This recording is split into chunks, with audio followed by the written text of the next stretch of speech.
Momenti di tensione in piena mattina quando un uomo, secondo le ricostruzioni degli uomini dell'Arma intervenuti, avrebbe tentato una rapina all'interno dei Giardini Salvi, parco frequentato da molte persone, vicino al centro storico, a pochi passi da Corso Palladio.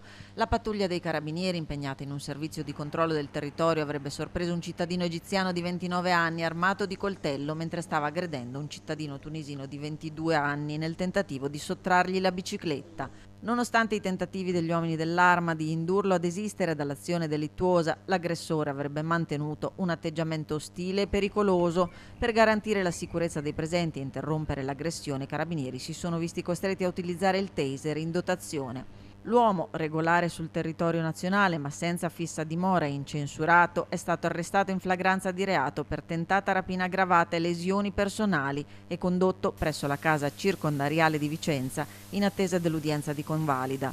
L'aggredito, che ha riportato lesioni da taglio al volto, è stato soccorso dal SUAM 118 e portato in ospedale a Vicenza. È stato dimesso con una prognosi di 10 giorni.